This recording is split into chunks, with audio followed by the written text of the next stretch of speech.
What is going on, guys? Jason Burke here, Styles Clash for Life, coming at you on YouTube, and today I've got another edition of The Drive-In, where I watch recently released films and tell you guys whether they're worth watching, worth waiting for, or worth skipping altogether.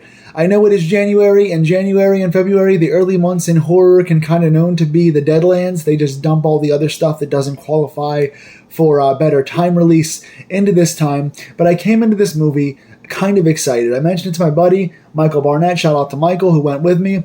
We were excited to go check this out, and I'll get into the reasons why coming into this release. But I'm talking about one that followed up a movie that I really enjoyed. So this is 2025's Wolfman. This is an obvious remake, reboot, reimagining of the classic, I think 1941 Wolfman and that subsequent series, as well as a remake to the remake of the 2010 version of the Wolfman as well. So this is the second attempt at a remake of the original 40s Wolfman Universal Monsters series.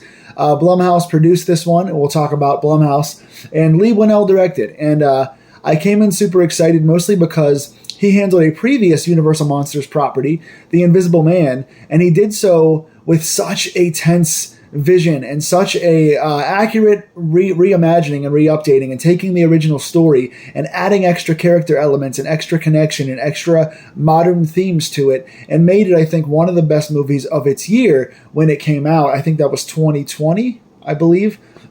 So him handling the next Universal Monsters movie in 2025 here, Wolfman, let's talk about it. I'll get into it. This movie was, and again, this is spoiler-free. It just came out. We saw it Thursday night on opening night. This is the opening weekend for it. It's still playing opening weekend here. So I'm not going to spoil anything, but I will talk about the details that I can discuss. This is written by Leigh Whannell and Corbett Tuck, and directed by Leigh Whannell, who we know from movies like Upgrade and Invisible Man. I made the mistake of consistently, when I was excited about this movie, sorry, my phone was going off. When I was excited about this movie, I kept talking about, oh, he did such smart movies like You're Next and The Guest. I kept transposing him with Adam Wingard. For some reason, I always confuse Adam Wingard with Leigh Whannell, and I don't know what that is. I saw Upgrade from Leigh Whannell, wasn't a huge fan of it, thought it had a lot of really cool ideas, but didn't like the movie overall, but it had a lot of positives. And Invisible Man I loved, but I for some reason confused Adam Wingard with Leigh Whannell. Leigh Whannell also had a hand in writing for the Saw video game for PS2. He also wrote part of Saw 1 and Saw 3. He wrote, I think, Insidious, some of the Conjuring universe movies, Dead Silence, some of the James Wan stuff. He works with Wan. So for some reason, I was confusing him with a different director. That being said, still have a lot of positives in Leigh Whannell's previous properties. This film is starring Christopher Abbott as Blake, Julia Garner as Charlotte, and Matilda Firth as Ginger. And the basic spoiler-free premise of this movie is that Blake and his father go out into the woods to hunt deer, and they come across this really crazy, scary monster. And we flash forward 2 years later, where Blake's dad has disappeared for years and years, and he finally gets a letter talking about what happened with his dad. So he has to go back to his father's old property to stay there for a weekend to try to kind of work on some family dynamics, work on the stuff with his dad, and that's really all I can say without spoiling it too much. So really basic story of kind of a Blake's character going back to his childhood home or his childhood resort kind of thing, staying with his family and kind of resolving some of the things that went on in his personal life when he was a kid. Starting off, as I always do, with the positives. Number one positive, the werewolf look. I thought they did a nice job in slowly giving away different phases of a transformation between human and werewolf. You saw the slow deterioration of the body and what the mind and body go through when the body parts start to change from human to werewolf. They did not do kind of a full-on screen transformation like you sometimes see in these movies, which can be either really cool, like in American Werewolf in London and the trick-or-treat werewolf scene, and sometimes you see it being really cheesy, kind of like in the original werewolf movie. Of course, that was 90 years ago, so the transformation was different. With modern-day technology, you really want to see a full transformation. You don't get a full-out one in this movie, but you do get a slow burn transformation piece by piece that does look really good. So while you might not get exactly what you're coming for, you are going to see a good transformation in parts in this movie. The other pro I had, one of two, the other pro I had for this movie is the opening of the father-daughter bond. There's an opening, the opening scene between Blake's character and Ginger's character in this, Christopher Abbott and Matilda Firth. They have a nice little scene in the opening when you kind of establish who the father is in relation to his daughter, what their relationship is. They have some kind of dialogue back and forth. It's not the world's sharpest dialogue, but it's solid. It's fun. It's paced well. It's a fun little scene that gives you a quick glimpse into the relationship in a pretty fast way. So I like that opening scene and kind of the character connection there. That being said, aside from that opening scene and the werewolf look, that's the end of the positives for me. That is the end of the positives for me. Coming from someone who really, really loves the 1941 movie, I was expecting more positives out of this. Didn't care so much for the 2010 one. It was kind of just boring and bland to me. Let's talk about how this one might be a lot worse. Cons. First things first. Bad characters. Aside from that opening scene, there's no real connection between the characters. You have a husband and wife played by Christopher Abbott and Julia Garner, and they're constantly kind of emotional and constantly kind of fighting, and you don't feel any real connection between them. You don't feel the love they're fighting for. You don't feel for the real reasons why they're fighting. They just kind of give you this tense relationship without any real reason or story or impetus for it. So whenever they're making up, you don't feel a connection, and when they're fighting, you don't feel a reason. And and for being part of the center of this story is meant to be characters that are fighting for their relationships amongst all this outside turmoil that's coming inside from within, and you get this stuff you're battling inside, stuff you're battling outside. These characters are trying to fight for each other, but there's no real fight. They all feel very bland and very unconnected. Again, aside from that one opening brief scene with the father and daughter. Other than that, the daughter and mother have no real connection to me, and the daughter and father, as it goes down, becomes a couple of catchphrases they say with each other, where they go for these callbacks, where they say the same few things a couple times, but it's nothing special. You don't feel any real love or connection there. The characters were not written well whatsoever. And again, I don't know much about Corbett Tuck's work. I've liked a lot of Lee Winnell's writing in the past for some of those movies like Insidious and Saw and Dead Silence. But I didn't like the writing of any of these characters whatsoever. Bad acting. I hate to call out bad acting on this channel.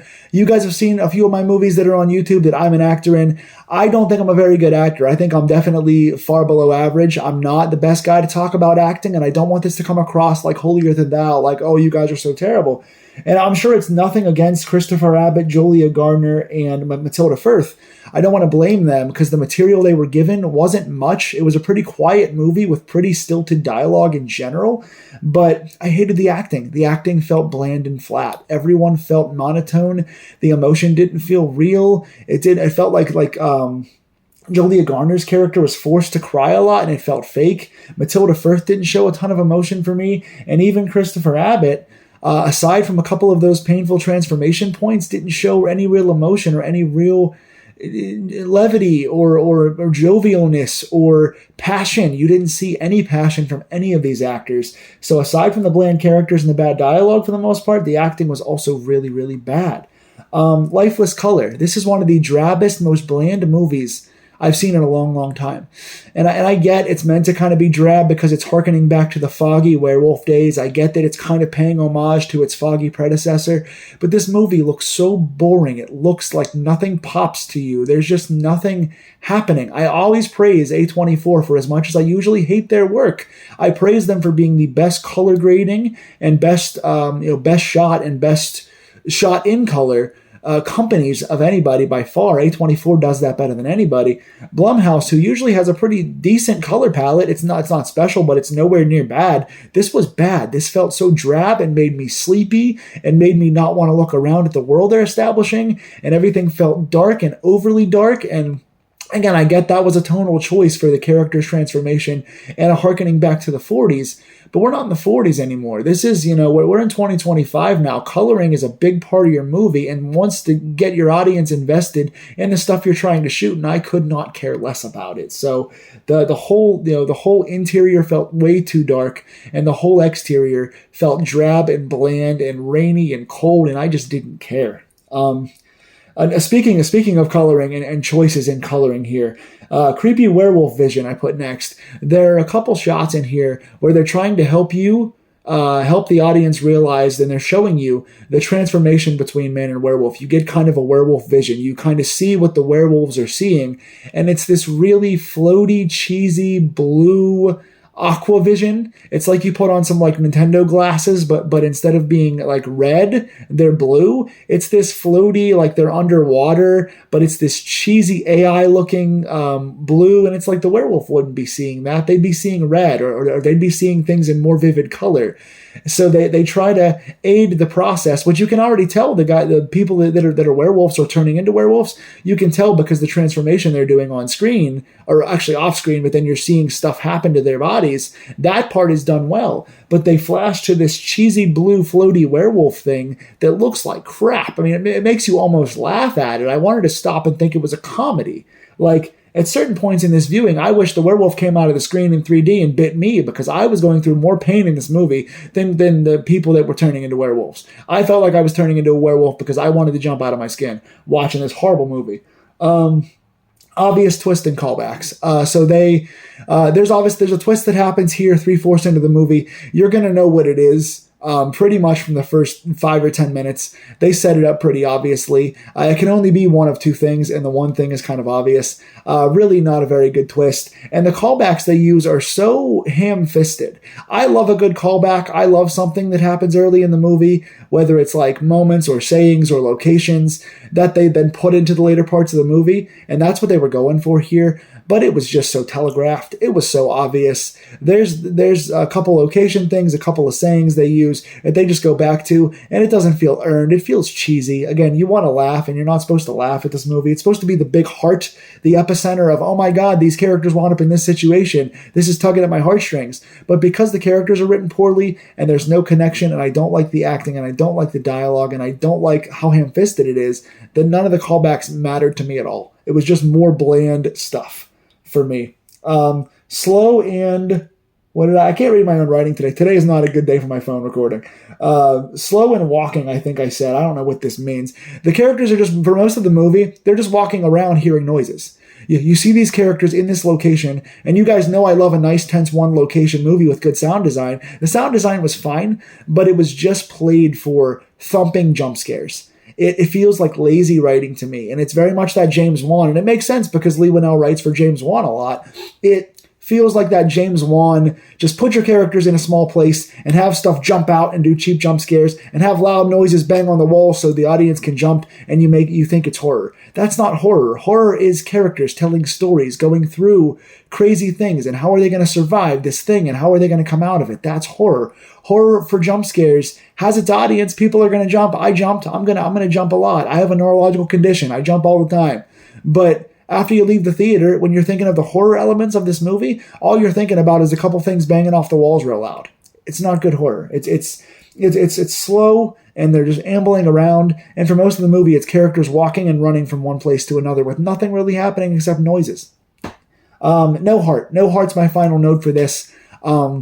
Again, you're supposed to be at the epicenter of these relationships of the three characters trying to fight for their relationship, fight for their family, while being extolled upon them with a bunch of different forces in this crazy area. But the area is bland, the characters are bland, the story's bland, the dialogue is bland, the acting is bland, the twists are bland, everything is bland. This is a milquetoast movie that needed no remake. Again, I love the 41 movie. People tend to like the 2010 remake. I didn't care much for it. I would stick to the originals, even the sequels to Wolfman and the shared universe of Wolfman, Frankenstein's monster, and Dracula. Those are pretty fun movies. Those whole things were set about the main character, played by Lon Chaney Jr., turning into a werewolf, and how he didn't want to become that because the curse would make him change from who he was and give up the things that he loved. And that internal turmoil was the heart of the story. This story had no heart. I couldn't find a heart in this story. I couldn't find it if the werewolf ripped it out of me. This was one of the worst things I've seen in theaters in a long, long, long time. I'm being very charitable when I say this movie's a 3 out of 10. I'm giving it a 3 because they tried to set up something with the father and daughter early, and the werewolf looks and some of the body effects and things with the werewolf are pretty cool. Other than that, it's lower. I could be convinced to go 2 out of 10. Honestly, I'm going to give it a 3 and be nice. But I could say 2 out of 10 for this. This is one of the worst things I've seen in quite a while.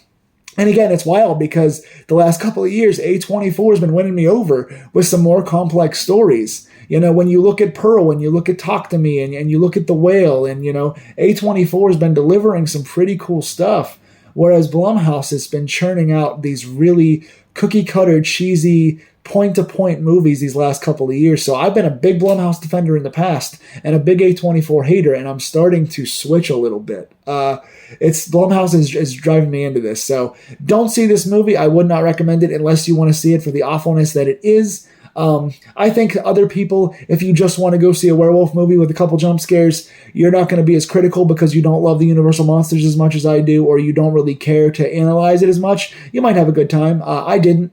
So there's my review. Tell me in the comments down below if you've seen it. If you have not, it is currently in theaters. It may go to streaming soon. It should go in the garbage. But please let me know what you think of it if you've seen it. Please like, share, and subscribe these deep dives so I can do more movies in the future. I would love to hear your feedback on this one. Am I being too harsh, being too mean? It's possible. 2025, off to a rough start with horror. We got plenty of time to go. Couple good trailers in the theaters I'm looking forward to. So I will see you guys soon. Take care and stay scared.